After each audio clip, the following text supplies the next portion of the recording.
If your life were a book and you were the author, how would you want your story to go?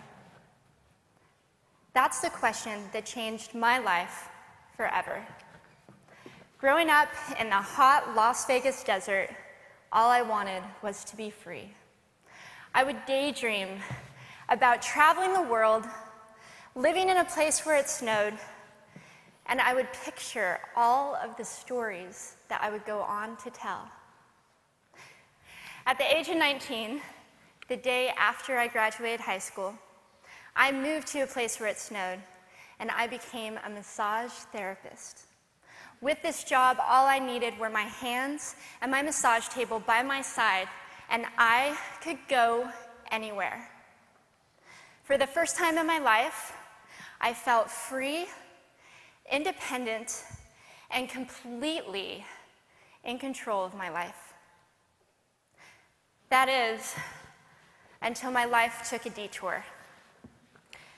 I went home from work early one day with what I thought was the flu, and less than 24 hours later, I was in the hospital on life support with less than a 2% chance of living. It wasn't until days later, as I lay in a coma, that the doctors diagnosed me with bacterial meningitis, a vaccine-preventable blood infection. Over the course of 2.5 months, I lost my spleen, my kidneys, the hearing in my left ear, and both of my legs below the knee. When my parents wheeled me out of the hospital, I felt like I had been pieced back together like a patchwork doll. I thought the worst was over until weeks later when I saw my new legs for the first time. The calves were bulky blocks of metal with pipes bolted together for the ankles, and a yellow rubber foot with the raised rubber line from the toe to the ankle to look like a vein. I didn't know what to expect, but I wasn't expecting that. With my mom by my side and tears streaming down our faces, I strapped on these chunky legs and I stood up. They were so painful and so confining that all I could think was, how am I ever going to travel the world in these things? How was I ever going to live the life full of adventure and stories as I always wanted? And how was I going to snowboard again? That day, I went home, I crawled into bed, and this is what my life looked like for the next few months. Me passed out, escaping from reality, with my legs resting by my side. I was absolutely, physically, and emotionally broken. But I knew that in order to move forward, I had to let go of the old Amy and learn to embrace the new Amy. And that is when it dawned on me that I didn't have to be 5'5" anymore. I could be as tall as I wanted.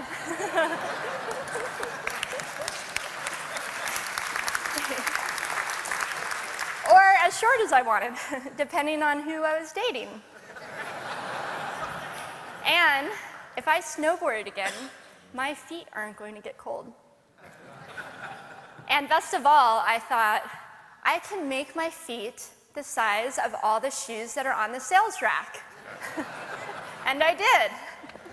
So there were benefits here. It was this moment that I asked myself that life-defining question. If my life were a book and I were the author, how would I want this story to go? And I began to daydream. I daydreamed like I did as a little girl. And I imagined myself walking gracefully, helping other people through my journey, and snowboarding again. And I didn't just see myself carving down a mountain of powder, I could actually feel it. I could feel the wind against my face and the beat of my racing heart as if it were happening in that very moment.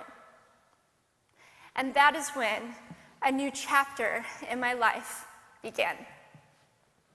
4 months later, I was back up on a snowboard, although things didn't go quite as expected. My knees and my ankles wouldn't bend, and at one point, I traumatized all the skiers on the chairlift when I fell, and my legs, still attached to my snowboard, went flying down the mountain. And I was on top of the mountain still. I was so shocked. I was just as shocked as everybody else, and I was so discouraged, but I knew that if I could find the right pair of feet, that I would be able to do this again. And this is when I learned that our borders and our obstacles can only do two things.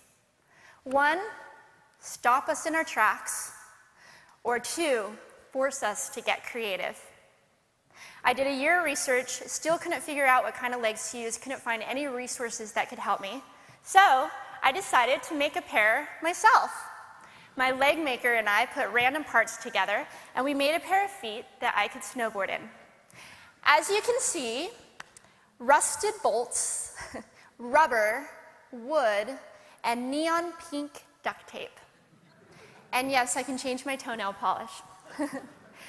It was these legs and the best 21st birthday gift I could ever receive, a new kidney from my dad, that allowed me to follow my dreams again. I started snowboarding, then I went back to work, then I went back to school.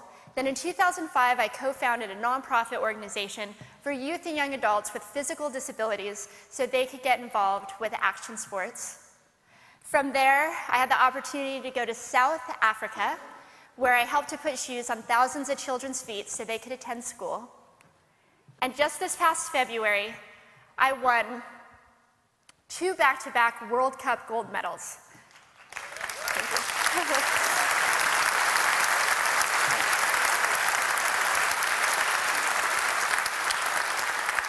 Which made me the highest ranked adaptive female snowboarder in the world. 11 years ago, when I lost my legs, I had no idea what to expect. But if you asked me today if I would ever want to change my situation, I would have to say no. Because my legs haven't disabled me. If anything, they've enabled me. They've forced me to rely on my imagination and to believe in the possibilities. And that's why I believe that our imaginations can be used as tools for breaking through borders. Because in our minds, we can do anything, and we can be anything. It's believing in those dreams and facing our fears head on that allows us to live our lives beyond our limits. And although today is about innovation without borders, I have to say that in my life, innovation has only been possible because of my borders. I've learned that borders are where the actual ends, but also where the imagination and the story begins. So the thought that I would like to challenge you with today is that maybe instead of looking at our challenges and our limitations as something negative or bad, we can begin to look at them as blessings. Magnificent gifts that can be used to ignite our imaginations and help us go further than we ever knew we could go. It's not about breaking down borders. It's about pushing off of them and seeing what amazing places they might bring us. Thank you.